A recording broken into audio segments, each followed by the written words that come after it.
Alors, si vous voulez tourner avec moi ce matin, nous allons aller dans la parole de Dieu, dans 1er Thessaloniciens, le premier chapitre. Et nous allons continuer ce message que j'ai commencé la semaine dernière, intitulé « L'Église surnaturelle ». On l'a même pas fait la moitié, mais là, il faut absolument passer à travers cette semaine et en finir avec ce bout-là de 1er Thessaloniciens, premier chapitre. Pour le moment, juste un verset. Levons-nous pour la lecture. Et j'ai vu tantôt, j'étais assis, moi. C'est une bonne habitude de se lever pour lire la parole de Dieu. C'est une bonne habitude de lire debout pour montrer du respect envers la parole de Dieu. Alors, 1er Thessaloniciens, premier chapitre, seulement un verset, mais un verset extrêmement important, où il nous dit: « Nous savons, frères bien-aimés de Dieu, que vous avez été élus. » Et Seigneur, je demande que cette parole, ce matin, puisse parler à nos cœurs. Nous puissions comprendre ta pensée et vraiment que nos cœurs soient emmenés à t'adorer, à te louer pour tout ce que tu es, pour tout ce que tu veux faire dans nos vies. Dispose nos cœurs, enlève tout ce qui peut nous empêcher de vraiment entendre ce que tu veux que nous entendions ce matin, et nous prions cela dans le nom de Jésus. Amen. Amen. Place. Alors, comme j'ai dit la semaine dernière, nous arrivons maintenant au verset clé de ce premier chapitre. Et vous allez vous rappeler que Paul nous montre qu'il est pleinement rassuré quant à la conversion de ces gens qui sont à Thessalonique, surtout depuis le retour de Timothée, qui a emmené des bonnes nouvelles.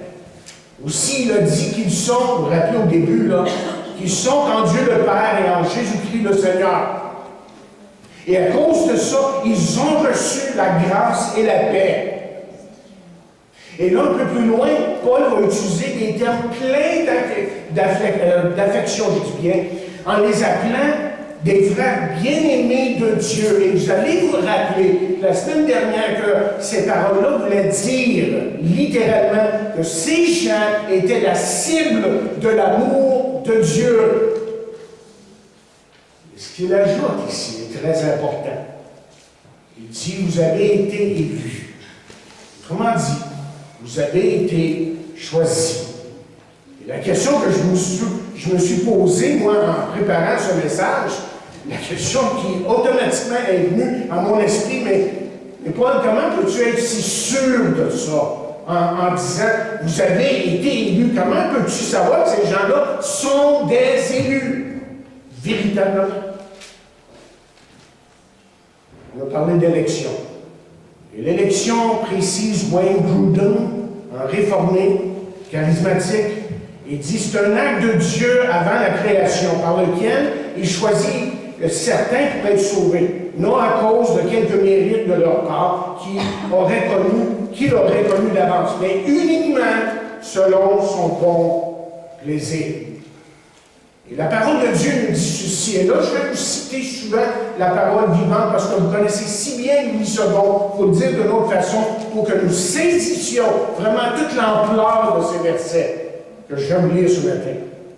Il dit dans Éphésiens, le premier chapitre, 4 à 6, avant même de poser les fondations du monde, il nous a choisis en Christ pour que nous vivions une vie sainte et irréprochable sous son regard. Il s'était proposé à l'avance, dans son plan, Dieu avait un plan, toujours eu un plan, de nous adopter par amour comme ses propres enfants par Jésus-Christ. Tel a été son dessein bienveillant, telle sa volonté. Les mots extrêmement importants. Il dit, il nous a comblés de joie en nous faisant part de sa grâce, afin que nous célébrions cette grâce éclatante et magnifique par laquelle il nous a enrichis et nous a englobés dans l'amour éternel qu'il porte à son Fils. Je vous rappelle ce que j'ai aussi dit. c'est que Dieu a choisi Israël avant la fondation du monde. Et tout cela selon son bon plaisir et indépendamment de ses œuvres ou de quelques mérites. Et de la même façon, Dieu nous a choisis. Et c'est pour ça que Jésus peut dire ceci. Ce n'est pas vous qui m'avez choisi, mais moi je vous ai choisi, dit-il. Dieu, autrement dit, sait comment aller chercher ceux qu'il a choisis. Dieu sait comment aller chercher ceux qu'il a choisis. Et ça, c'est son affaire. La Bible, vous vous rappelez, j'ai cité quelques versets, nous appelle les élus. Mais dans Acte 13, verset 48, voici ce que nous lisons. Acte 13, 48, c'est un verset clé. Il dit, quand les non-juifs les entendirent parler ainsi, ils furent tous joyeux. Ils se mirent à louer Dieu pour sa parole. Et tous ceux qui étaient destinés à la vie éternelle devinrent croyants. Ça, c'est l'élection. C'est le choix de Dieu. C'est Dieu qui intervient. Évidemment, on dit, bien oui, mais est-ce qu'on ne doit pas choisir? Absolument, il faut choisir. Mais ça, c'est l'affaire de Dieu, justement. Et vous voyez, à travers ce débat sur l'élection, on a tendance, dans ce débat, d'opposer la souveraineté à la volonté de l'homme. Et justement, on a demandé à Spurgeon comment résoudre ce problème. Et voici ce qu'il a répondu. Il a dit, on ne fait pas ennemi deux choses qui sont ennemies. C'est vrai qu'il y a des questions difficiles qui demandent réflexion. Sur cette question égale à celui qui pense comprendre tous les desseins de Dieu. Il y a des choses qu'on ne comprendra jamais et qu'on fait qu'accepter. Mais laissons la parole de Dieu parler pour elle-même. Parce que la parole de Dieu dit dans Romains 9, verset 15, « Je ferai miséricorde à qui je fais miséricorde et j'aurai compassion de qui j'ai compassion. » Alors Paul, dans notre texte ici, en s'adressant à cette Église, était certain, mais absolument certain, que ces gens étaient des élus. Il le dit au verset 4, « Vous êtes des élus. » Et ensuite, dans 2 Thessaloniciens 2, verset 13, voici ce qu'il dit. 2 Thessaloniciens 2, verset 13, il dit, « Quant à nous, frères bien-aimés du Seigneur, nous nous sentons sans cesse conduits à remercier Dieu de ce qu'il vous a élus pour le salut, dès le commencement des temps. » Ça, c'est dans l'éternité.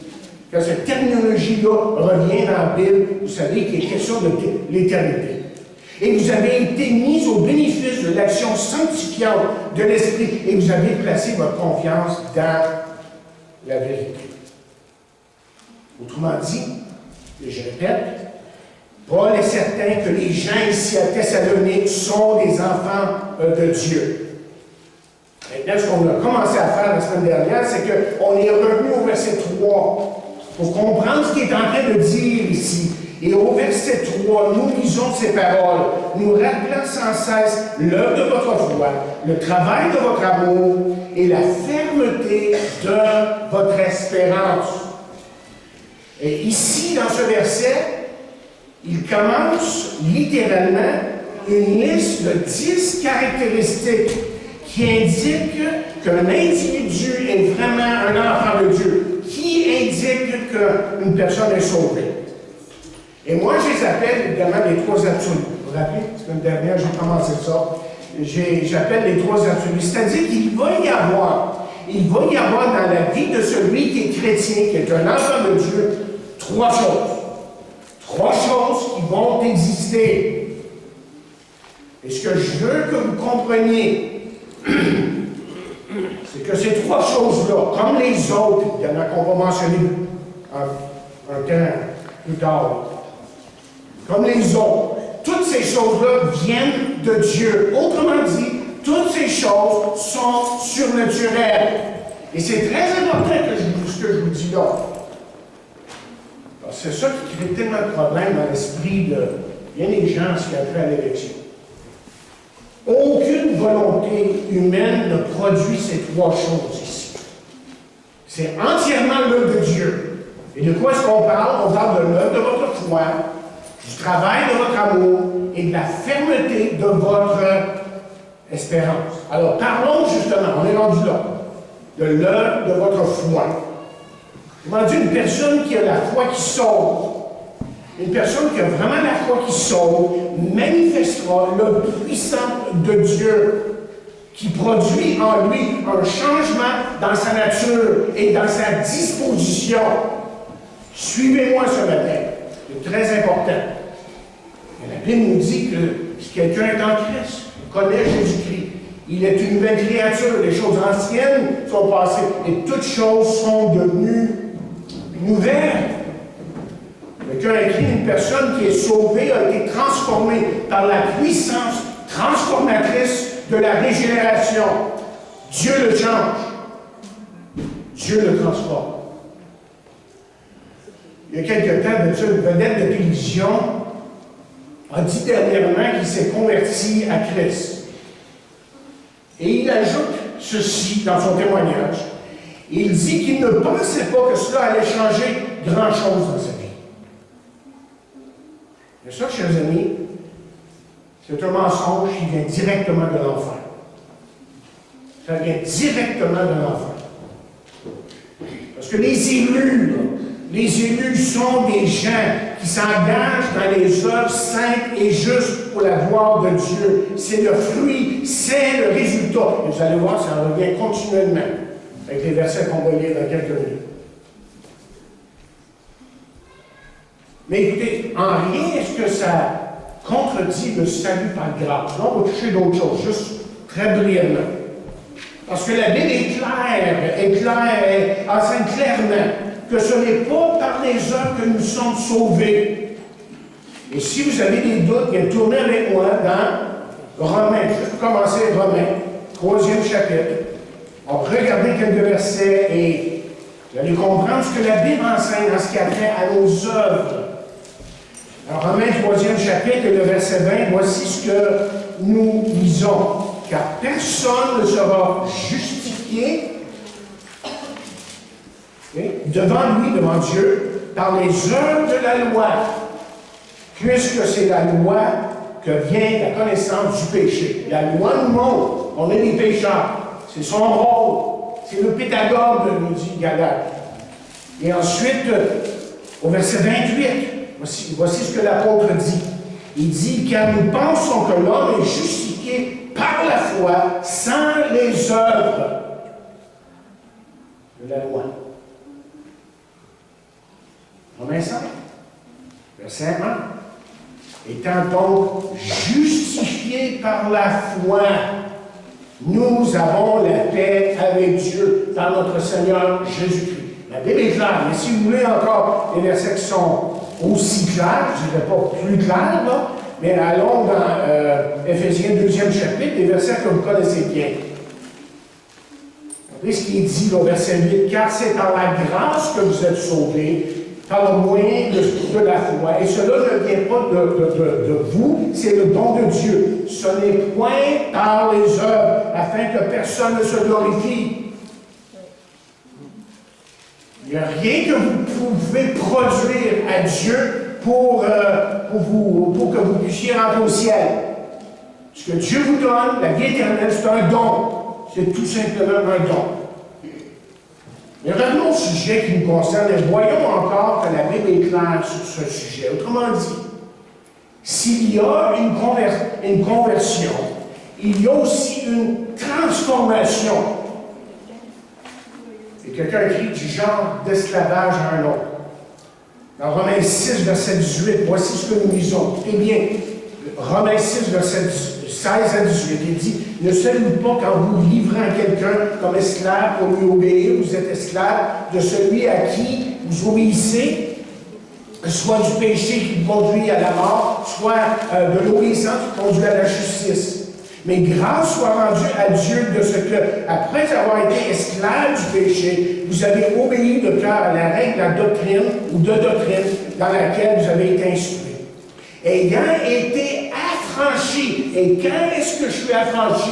C'est à la nouvelle naissance, quand je suis sauvé. Ayant été affranchi, vous êtes devenus esclaves de la justice ou de Dieu.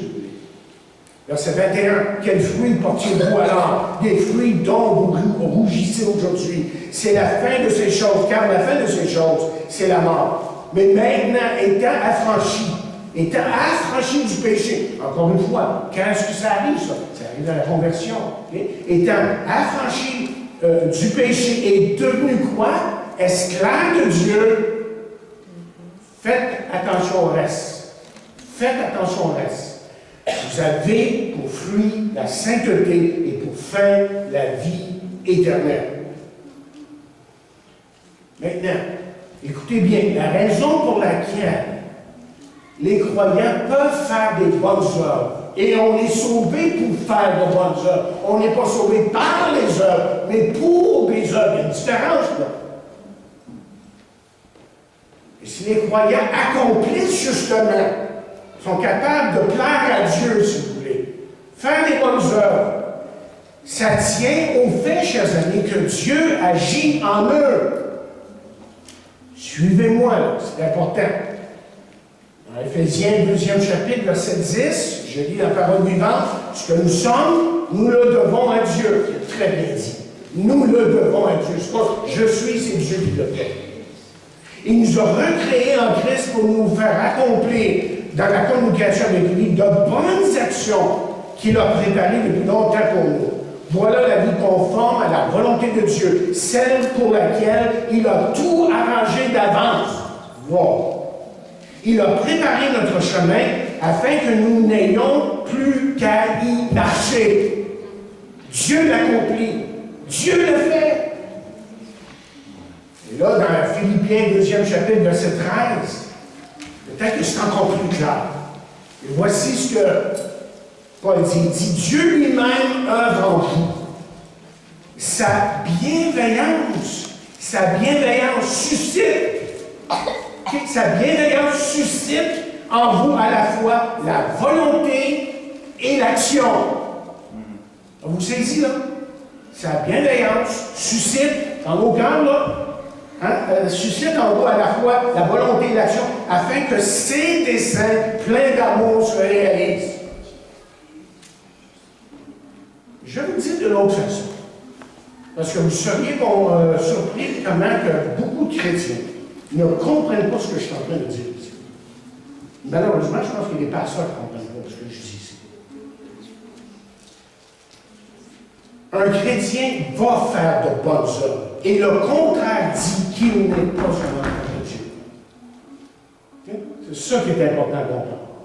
Un chrétien va faire de bonnes œuvres. Le degré de bonnes œuvres, ça, c'est peut-être autre chose. Ils sont nourrissants ou pas. Parce que, pourquoi? Parce que ça fait partie de sa nature. Ça fait partie de sa nouvelle nature, la nouvelle nature qu'il a reçue en Christ. Comme pour vous illustrer facilement ce que je suis en train de dire ici, c'est qu'on cueille des pommes d'un pommier, pas des oranges. Okay? Et on cueille des bonnes œuvres de celui qui est né nouveau. C'est automatique, quelque chose qui va sortir de sa vie, qui va démontrer qu'il est un enfant de Dieu. Et Paul ici, vous voyez encore une fois, a confiance en l'élection des Thessaloniciens parce que leur foi, le don véritable de Dieu, la foi vient de Dieu, qui sauve et sanctifie, est en train, c'est bien là, est en train de produire de bonnes œuvres dans leur vie. C'est pas ma chair là, qui va plaire à Dieu. C'est la nouvelle nature à travers moi qui plaît à Dieu. Il n'y a rien dans ma chair qui peut plaire à Dieu. Mais si j'ai la nouvelle nature en moi, la vie de Dieu, ça va tout changer. OK, l'histoire n'est pas finie là. On en vient maintenant au deuxième nature, qui indique qu'une personne est vraiment un enfant de Dieu. Et on va juste couvrir 3, il y en a 7 autres pour l'année prochaine. Le deuxième absolu ici, qui indique qu'une personne est un enfant de Dieu. Voyez, les véritables chrétiens travaillent en étant motivés par leur amour pour les autres. On vient de parler des œuvres ici. Hein? On vient de parler des œuvres. Il dit là, l'œuvre de votre choix. Maintenant, il change de propos et il parle de la motivation qui est derrière les œuvres. Mais ça, c'est autre chose. C'est autre chose. Le travail, dit-il, de votre amour. Le travail de votre amour. Mais c'est quoi ça? Bien. C'est aimer, par exemple, ses ennemis. C'est aimer les autres croyants. Et tout ça sont des expressions, si vous voulez, de la puissance de Dieu dans votre vie. C'est ça que l'apôtre est en train de nous dire ici. Je vais vous rappeler ce que je l'ai dit la semaine dernière. Dans peu de mots, là, si on fouille un petit peu, on creuse un petit peu dans notre Bible, on étudie, on découvre qu'il en dit tellement, c'est incroyable. La parole de Dieu est pleine de vérités qui peuvent changer nos cœurs. Donc, aimer même ses ennemis, les autres croyants, sont des expressions de salut.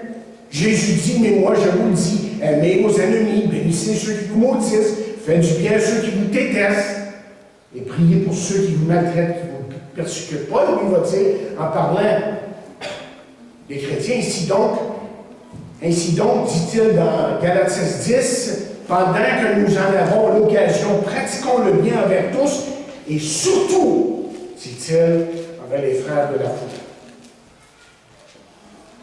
Je vous ai déjà partagé que ces jeunes chrétiens ici, vous vous rappelez dans l'église de Thessalonique, j'en ai parlé il y a quelques dimanches, ils vivaient là, une communion fraternelle extraordinaire. Mais moi, je me rappelle de ma première église. Simon va peut-être s'en rappeler un petit peu. À ce temps-là, on avait des réunions le dimanche soir. Et je me rappelle, il y a bien des années de ça maintenant, qu'après la réunion régulière du soir, les gens restaient pendant 1 heure, chantaient, louaient le Seigneur, partageaient.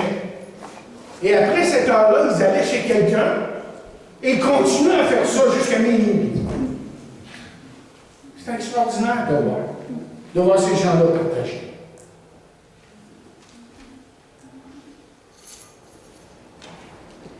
Ce dont je me rappelle aussi, c'est que c'était arrêté à mon avis. Et vous savez pourquoi? Parce que je suis devenu une église ordinaire. Je suis devenu une église ordinaire. Et comme dans toutes les églises que j'ai connues, j'ai été surintendant à un moment donné d'une trentaine d'églises. Évidemment, je suis un bon pasteur et bon, je savais qu'est-ce qui se passait dans leurs églises, c'est que malheureusement, les conversations de salon sont devenues des lieux de murmures, de critiques et même de calomnie. Combien de fois je l'ai vu ça? Mais ici, dans cette église, les jeunes chrétiens vivaient une belle communion fraternelle, mais des relations pleines d'agapé. C'est-à-dire des relations baptisaux. Le mot baptisaux veut dire immergé. Immergé dans l'amour de Dieu. C'était tellement fort. Et laissez-moi vous dire ce matin que Dieu ne veut pas autre chose pour nous que ça. Et c'est pour ça que Pierre va nous dire, ayant purifié vos âmes en obéissant à la vérité, pour avoir un amour fraternel sincère, aimez-vous ardemment les uns les autres de tout votre cœur. 1 Pierre 1:22. J'aimerais que vous remarquiez un mot ici qui est très important. Le mot travail. Le travail pour votre amour. Bien, en grec, ce mot-là veut dire travailler avec ardeur. Exécuter jusqu'à épuisement. Vous savez ici, là? C'est ça que le mot travail veut dire en grec. Donc, qu'est-ce qu'il est en train de nous dire? Mais ce qu'on entend souvent dire par les psychologues et d'autres, la Bible le disait bien d'avance, que l'amour, c'est quelque chose qui se travaille. Que dans n'importe quelle relation, que ce soit une relation familiale, de couple ou d'église, ça se travaille. Ça ne reste jamais inerte, statique.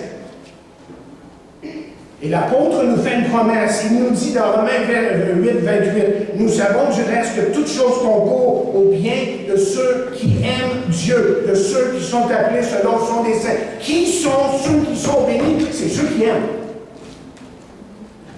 Ceux-là qui sont bénis. Écoutez, on a toujours défini le vrai christianisme par l'amour qu'un homme ou une femme peut avoir pour Christ. Et c'est pour ça qu'il a écrit ceci, l'apôtre Paul, dans 1 Corinthiens 8, 3, à un moment donné, il dit, mais si quelqu'un aime Dieu, 1 Corinthiens 8, 3, celui-là est connu de Dieu. Qu'est-ce que ça veut dire, ça? Le mot connu veut dire avoir l'approbation de Dieu. Il a l'approbation de Dieu. Quand il aime, plein d'amour. Et là, l'apôtre Paul finit sa première épître aux Corinthiens. Wow! Quand j'ai lu ça, je dis, wow! Il y a juste Dieu qui peut dire ça. Il y a juste Dieu qui peut dire quelque chose comme, 1 Corinthiens 7, 22, si quelqu'un n'aime pas le Seigneur, il soit anathème. Il soit maudit. C'est sérieux l'affaire. C'est extrêmement sérieux l'affaire. Jean, lui, l'apôtre Jean, va nous dire que cet amour doit se manifester dans nos relations. Lui, il travaille beaucoup sur ça dans l'épître de Jean. Parce que vous voyez, notre amour est définitivement un signe de vie. Ou si vous voulez, que je le dise d'une autre façon, c'est une preuve que nous sommes sauvés de notre salut. C'est une preuve. Vous voulez des textes? Je vous en donne. Les gens, le verset 19, verset 10 aussi. Le verset 9, il dit, excusez. Il dit, celui qui prétend vivre dans la lumière, tout en détestant son frère, est encore dans les ténèbres. Par contre, celui qui aime son frère reste constamment dans la lumière et il ne risque pas de tomber ou de faire tomber quelqu'un d'autre dans le péché. 1er Jean 3, 14. Écoutez ce qu'il dit. Il dit, quant à nous, nous savons que nous sommes passés de la mort à la vie parce que maintenant, nous aimons nos frères. Celui qui n'aime pas se trouve encore dans le royaume de la mort. Je ne veux pas savoir ce que tu as fait hier. Dieu était intéressé à savoir ce qui se passe dans ta vie maintenant, aujourd'hui. Trop de gens, comme j'ai dit dans le passé, ont signé une carte, se sont avancés. Aujourd'hui, il n'y a rien. On se demande ce qui s'est passé. C'était peut-être juste une décision, pas plus que ça. Il n'y avait pas vraiment une conversion. Vous voyez, le travail de l'amour est un absolu pour ceux qui se disent enfants de Dieu. Et faire le contraire est une disgrâce à l'Évangile de Jésus-Christ. OK, mais on va plus loin. OK? Je veux que vous voyez autre chose. Il y a quelque chose de très important dans la parole de Dieu. Dans 1 Thessaloniciens 4, verset 9. Écoutez bien ce qu'il dit ici. C'est extrêmement important. Il dit, pour ce qui est de l'amour fraternel, vous n'avez pas besoin qu'on vous en écrive. J'ai déjà référé à ce verset-là. Il était plein d'amour. C'est bien. C'est bien. Mais regardez ce qu'il dit après. Car vous avez vous-même appris de Dieu. Vous avez vous-même appris de Dieu, de vous aimer les uns les autres. Où ça vient, cet amour? C'est moi l'attitude de vous. Je vais l'aimer. Je vais l'aimer avec toutes mes forces. Pas comme ça que ça marche, je m'excuse. Ça ne marche pas comme ça. Ça ne marche pas comme ça. Et dans Romains 5, verset 5, voici ce que l'apôtre dit. Romains 5, verset 5, il dit, « Or, l'espérance ne trompe point, parce que l'amour de Dieu, dit-il, est répandu dans nos cœurs par le Saint-Esprit qui nous a été donné. » Ça vient de Dieu. Alors, quand il y a une conversion, une vraie conversion. On apprend à aimer, à pardonner, on cherche de tout notre cœur à plaire à Dieu dans ce sens. Troisième, la fermeté de l'espérance. Disons-le, personne ne peut vivre sans espoir. Et ces jeunes chrétiens ici, à Thessalonique, possédaient, mais ils possédaient, chers amis, une espérance en Jésus-Christ. Vous savez ce qui attirait à l'Évangile de Jésus-Christ les croyants, qui dans ce temps-là, les incroyants, je devrais dire, les incroyants, dominés par les dieux et la philosophie grecque. Je vais aller dans ça dans d'autres plus tard. Je vais vous montrer un peu ce qui se passait comme pensée dans ce temps-là, pour montrer comment que l'Évangile était supérieur. Mais vous savez, ce qui attirait là, les gens à l'Évangile, pour ceux qui vivaient dans cette société-là, dominée par les dieux, la philosophie grecque, c'est l'espoir que la bonne nouvelle donnait. Parce que vous voyez, les religions dans ce temps-là et la philosophie grecque étaient pleines de désespoir. Il n'y avait pas d'espoir. Il y avait même une pierre tombale qui se lisait comme suit. Je l'ai pris à peu près, je l'ai cité dans un autre sermon il y a quelques années, je m'en rappelais à peu près, mais c'est à peu près comme ceci. J'étais, je suis, je meurs. Ouais. Désespoir total. Désespoir total. Et quand Paul et Silas et Timothée sont arrivés et ont parlé de celui qui donnait vraiment l'espoir, il y a plusieurs personnes, évidemment, qui se sont tournées vers Jésus-Christ. Et c'est là que la nouvelle Église a commencé. Le troisième signe de leur élection. Hein, on parle, vous avez été élus, puis on dit, comment tu peux savoir qu'ils sont vraiment élus? Et le troisième signe de leur élection était l'espoir qui dominait maintenant leur vie. Et je vais prendre de l'eau. Je vais chanter une autre fois.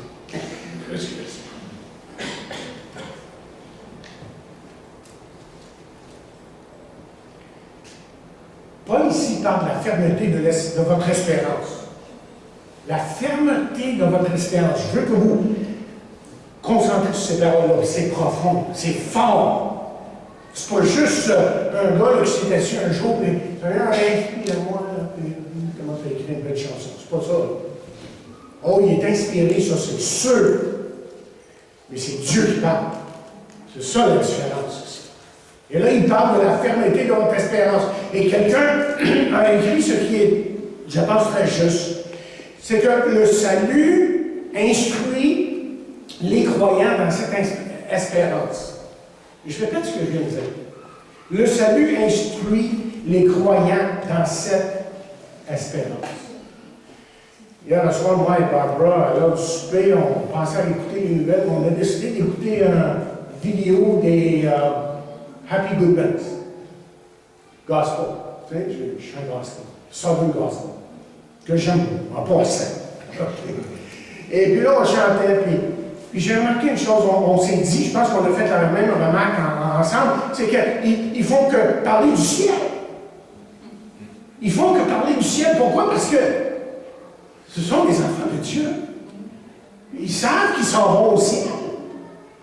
Ça instruit, ça suscite ce désir d'aller à Jésus. Juste maintenant. Et voici ce que Paul dit. Il dit, Tite 2, 11 à 13. Que la grâce de Dieu, source de salut pour tous les hommes, a été manifestée. Elle nous enseigne à renoncer à l'impiété et aux convoitises mondaines et vivre dans le siècle présent selon la sagesse, la justice et la piété. En attendant, on attend, mais pas là, hein? La bienheureuse espérance et la manifestation de la gloire du grand Dieu et de notre Seigneur Jésus-Christ. Là, on parle de la même personne, Dieu et Seigneur Jésus. La même personne dans ce texte. Je vous souviens en ça. Et Paul, lui, à la fin de ses jours, quelques jours peut-être avant de mourir, il écrit une lettre à Timothée. Il va la terminer à peu près comme ceci. Il va dire, désormais, la couronne de justice m'est réservée. Le Seigneur, le juste juge, me la donnera dans ce jour-là. Et non seulement à moi, mais encore à tous ceux qui auront aimé son avènement. Wow. Mais, allons plus loin, mais on va creuser un petit peu, OK? La fermeté de votre espérance dans le grec évoque l'idée d'endurance ou de persévérance, de l'idée de demeurer ferme sous pression. Cette semaine, vous avez vécu sous pression. Déjà dans vous? Sous pression, c'est qui sous pression? Et si vous avez l'espérance, donc il est question ici, vous allez passer à travers. C'est ça le message. Vous allez passer à travers. John MacArthur ajoute, la fermeté dans votre espérance est étroitement liée au concept théologique que les réformateurs appelaient la persévérance des saints. Si vous voulez, la sécurité éternelle. C'est-à-dire que le chrétien, celui qui est vraiment sauvé, resteront fermes dans leur espérance jusqu'à la fin. Rien ne peut les enlever, leur enlever cette assurance, cette confiance qu'ils ont dans les promesses de Dieu. Et c'est pour ça, et c'est dans ce sens que la parole de Dieu. Tournez avec moi dans le premier Jean. Il y a deux versets que je veux que vous regardiez de près. Je veux que vraiment vous saisissiez l'ampleur de ce que je suis en train de dire ici. OK? C'est pas une petite chose que je vous dis. Mais si vous comprenez ce que je suis en train de vous dire ici, ça va vous amener de l'assurance dans votre marche avec Dieu. Dans 1 Jean 5, verset 4 et 5, regardez ce qu'il dit. Il dit parce que tout ce qui est né de Dieu triomphe du monde. Qui est-ce qui est vainqueur du monde? C'est celui qui est né de nouveau. Hein? Et la victoire qui triomphe du monde, c'est notre foi. Verset 5. Qui est celui qui triomphe du monde, sinon celui qui croit que Jésus est le Fils de Dieu? Autrement dit, celui qui a mis sa confiance en Jésus. Autrement dit, cette espérance qu'ils ont reçue ici, et c'est ce qui rassure évidemment l'apôtre Paul, c'est que cette espérance ici qui est en eux est surnaturelle. Suivez-moi ici. C'est très important ce que je vais vous dire. Si l'espérance de la foi est en toi, tu vas persévérer. Et c'est dans ce sens-là qu'il faut comprendre Matthieu 10, verset 22, qui dit, je pense que c'est la parole vivante, vous serez détestés de tous à cause de mon nom. Vous avez senti que quelqu'un vous détestait cette semaine? À cause de ce que vous êtes? Oui, je sais, il y en a qui m'ont écrit sur ça. Je sais. Mais celui qui persévérera jusqu'à la fin sera sauvé. Et vous savez pourquoi? Vous savez pourquoi un véritable chrétien peut avoir une ferme espérance? Et je me répète, je sais, il faut que je me répète des fois. C'est parce qu'elle vient de Dieu. Parce que cette espérance est placée dans un Dieu qui, lui, en tant qu'individu, et ni dans sa parole, peut se contredire ou mentir. C'est pour ça qu'Hébreux 6, verset 18 nous dit ceci. Le Dieu qui ne saurait mentir entendait nous donner par là une assurance inébranlable par d'espérance ici. Il voulait nous encourager, nous qui avons tout quitté pour le suivre. Là, on se met dans ce contexte de ce temps-là. Là, si tu venais à Christ, tu mourrais. Peut-être même tout de suite. C'était pas une banalité de venir à Christ dans ce temps-là. Il levait la main et là, il disait, bon, ben, ouais, j'espère qu'il est mon sauveur. Eux autres, dans ce temps-là, ils savaient. Quand ils se convertissaient, c'était vrai. Et puis, ils étaient prêts même à mourir. Alors, il dit, pour nous saisir de tout. Non, je répète, il voulait nous encourager nous qui avons tout quitté pour le suivre, à saisir de toutes nos forces l'espérance proposée et en faire notre seul refuge. Cette espérance est pour nous l'ancre solide, le terme de nos vies. Et quelqu'un a écrit, une telle espérance fait inévitablement triompher les croyants de leur lutte. Comprenez ce que je dis ici, non? Si vous avez l'espérance qui vient de Dieu, vous allez triompher dans vos luttes. Parce qu'elle découle de la foi véritable que les Thessaloniciens ont reçue de Dieu. Il les référait évidemment à l'Épître, au chant de Standard. Donc, en conclusion, qu'est-ce qu'on découvre ici? Dans juste un verset qui nous dit tant de choses, c'est que ce qu'on découvre, c'est que la foi véritable a réjoui, la foi véritable de ces chrétiens a réjoui le cœur de Paul parce qu'elle était surnaturelle. C'est pour ça qu'on peut dire que c'était une église surnaturelle. Mais je veux que vous regardiez deux versets en terminant qui décrivent ce matin l'individu, la personne qui vit ce qui est surnaturel dans sa marche avec Dieu. Je veux que vous voyez ces deux versets qui sont très importants. D'abord dans Proverbe, 4e chapitre, verset 18. Je veux que vous voyez qu'est-ce qui arrive dans la vie qui est vraiment un enfant de Dieu. Et le contraire fait qu'on peut mettre un point d'interrogation. Je ne suis pas là pour juger personne, mais parfois on se demande. Et bien ce qu'il dit dans Proverbe 4, verset 18. Le sentier des justes est comme la lumière resplendissante, dont l'éclat va croissant jusqu'au milieu du jour. Je redis. Le sentier des justes est comme la lumière resplendissante, dont l'éclat va croissant jusqu'au milieu du jour. C'est en train de dire là. Il est en train de dire que la vie du vrai chrétien devient tôt ou tard plus éclatante. C'est sa marque de commerce. Et c'est pour ça que les gens autour de lui sont émerveillés. Ils disent, mais hey, c'est plus le même gars, c'est plus la même fille. Il pense différemment, il parle différemment. Il y a vraiment un changement dans sa vie. Mais là, je veux que vous regardiez en terminant une promesse que Dieu vous donne à vous qui êtes son enfant aujourd'hui. Dans Jérémie 32, verset 40. Je veux que vous regardiez ce verset. Parce que c'est pour vous.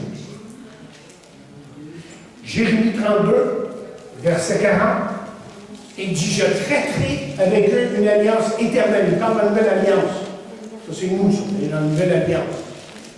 Okay? L'ancienne alliance, la loi, on est dans la nouvelle alliance. Okay? Il dit, je traiterai, dans l'Ancien Testament, on est en train de parler. Je traiterai avec eux une nouvelle alliance, ou une alliance éternelle. Je ne me détournerai plus d'eux. Je leur ferai du bien. Et je mettrai ma crainte dans leur cœur. Regardez comment ça termine. Afin qu'ils ne s'éloignent pas de moi. Bon.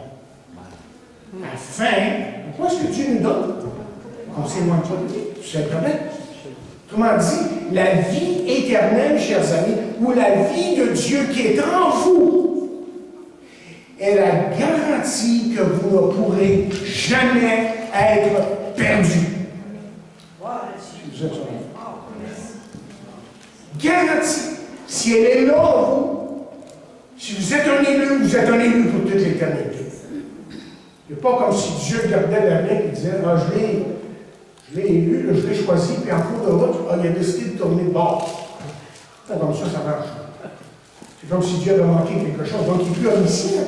Lui, il ne sait plus tout. Là. Il a oublié quelque chose. Non, il sait. Si on est des élus, on est des élus pour tout le temps. Et si vous avez des doutes sur ça, moi, je veux que vous respiriez très profondément et que vous écoutez maintenant la parole de Dieu parler à vous. Écoutez ce que la Bible dit. Car la parole de Dieu nous dit avec puissance ceci. Parole vivante. Romains 8. Qui osera encore accuser les élus de Dieu? Dieu lui-même les déclare justes et les acquitte. Qui pourrait les condamner? Celui qui a subi la peine de mort pour eux, c'est Jésus-Christ. Bien plus, il est ressuscité. Il est assis à la droite de Dieu et il plaide notre cause. C'est seulement la cause de ses enfants. Qu'est-ce qui pourra s'entreposer entre nous et l'amour de Christ? Nos soucis, nos épreuves, c'est ça qui est écrit ici. Lorsque nous sommes persécutés, que nous manquons de pain, d'habits ou d'argent, est-ce parce qu'il nous aime? Quand nous sommes exposés au danger ou menacés d'une mort violente, est-ce le signe que Dieu nous a abandonnés? Non, nous dit la parole ici. Car l'Écriture nous rapporte cette prière. Parce que nous t'appartenons, Seigneur, nous sommes journellement en danger de mort. On nous considère comme des brebis destinées à l'abattoir. Mais dans tous ces combats, celui qui nous a tant aimés est près de nous. Avec lui, nous restons vainqueurs. Et nous allons de victoire en victoire. Oui, dit-il. J'en ai l'absolue certitude. Rien ne pourra nous arracher à l'amour de Dieu. Ni la mort, ni la vie, ni les anges, ni les puissances infernales, ni les dangers présents, ni l'incertitude de l'avenir, aucune autre force de l'univers, qu'elle vienne d'en haut ou de l'abîme. Aucune autre créature. Non! Rien au monde ne peut mettre de séparation entre nous et l'amour que Dieu nous a témoigné en Jésus-Christ, notre Seigneur, et dont nous jouissons en communion avec lui. Ça, c'est la Bible qui parle. Et moi, je sais maintenant que je peux continuer, parce qu'il est mon sauveur. Et mon Seigneur. C'était une église surnaturelle. Est-ce qu'on aime? De qui est-ce qu'on tire notre force? De qui est-ce qu'on... De qui est-ce qu'on tient notre vie? Si ce n'est celui qui est mort sur la croix et qui est ressuscité et qui, aujourd'hui, appelle ceux qui veulent bien venir à lui. Connaissez-vous Jésus-Christ comme votre sauveur personnel, votre Seigneur? Venez à celui qui a dit un jour, venez à moi, vous tous qui êtes fatigués et chargés, et je peux vous dire une chose, je peux vous garantir une chose, votre vie va être complètement transformée, parce que c'est ce qu'il fait, de jour en jour, à celui qui vient à lui. Que Dieu bénisse abondamment.